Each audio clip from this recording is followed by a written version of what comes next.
Bé, doncs aquí estem a la lliçó número 3, a la lliçó número 3 d'aquest programa d'entrenament per ser més feliços governant la nostra ment. Una forma de ser adults, una forma de ser poderosos, de ser valents. Perquè les persones valentes, les persones fortes, les persones poderoses, són aquelles que es manen a si mateixes. Quan jo mano el que jo penso i el que jo sento, llavors jo sóc fort, jo sóc potent. No hi ha ningú que em pugui fer pensar una cosa diferent, perquè l'única persona que decideix què penso sóc jo. Així que ja veus que aquest entrenament no només et portarà felicitat, sinó que també et portarà poder, et portarà que només tu manaràs sobre tu.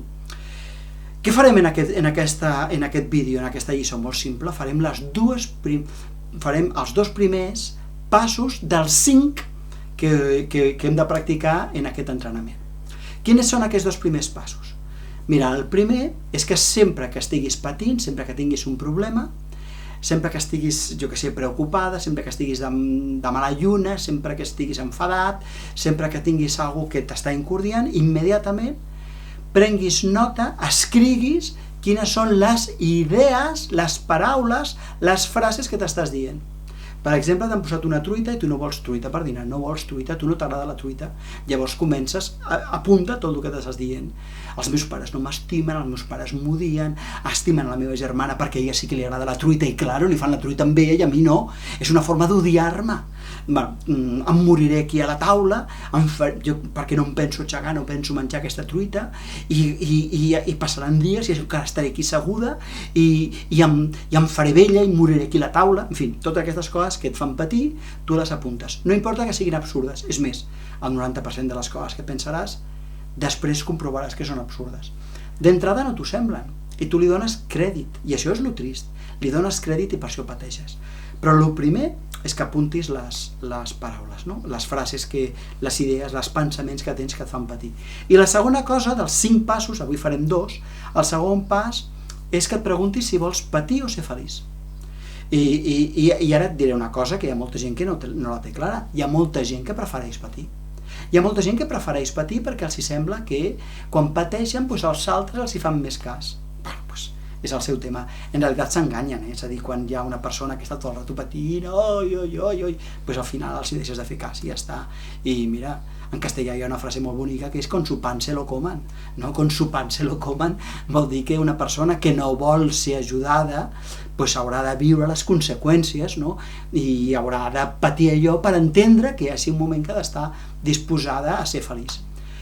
Per tant, el pas número 2 és preguntar-te, prefereixo patir o prefereixo ser feliç? Si prefereixes patir, ja està, ja no has de fer res més, ja està. Tu pateix, si vinga, tu el teu rotllo, patint molt i ja està. Però per la majoria de nosaltres, per la majoria de les persones que volem ser felices, llavors jo us demanaré que us pregunteu realment si voleu ser feliços. Llavors aquí hi ha 3 preguntes claus.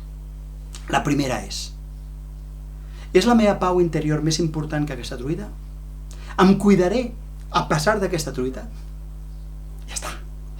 Perquè hi ha gent que diu, no, la truita és molt més important que la meva pau. Molt bé, d'acord, prefereixes patir, ja està, ja ho has comprovat.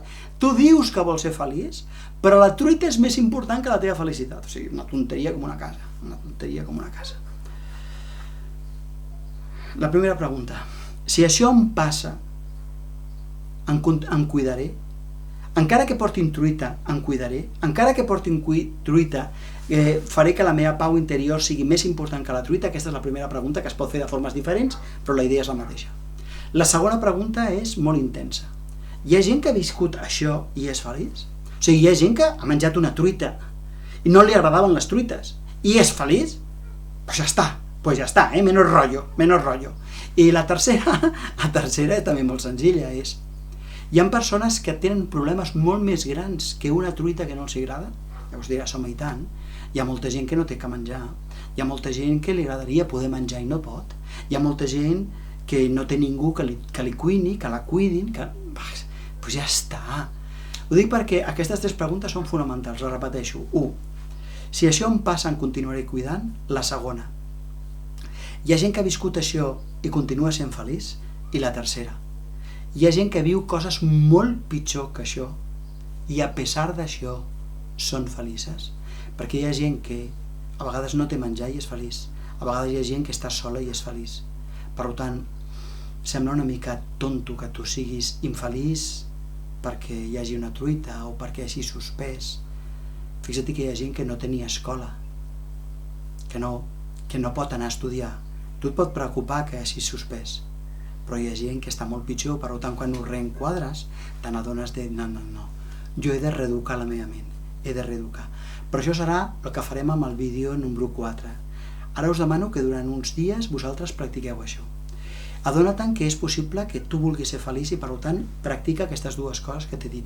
Les practiqueu i podeu posar a la classe una llista de frases, i podeu discutir-ho, i podeu fer un diàleg, i podeu parlar, aprofundir, ja sigui a llengua, a català, a castellà, o podeu fer-ho a tutoria, però parleu d'aquest tema, per treure-li suc.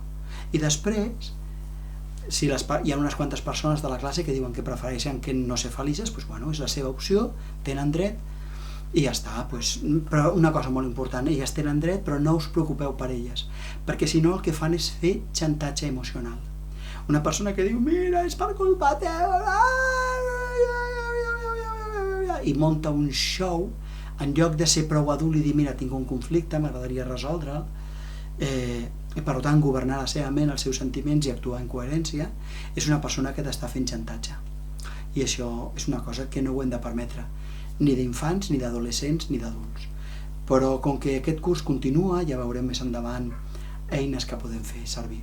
Bé, m'acomiado de vosaltres i si voleu, d'aquí uns dies, quan hàgiu practicat això, ja passarem al vídeo, a la sessió, a la lliçó número 4, d'acord?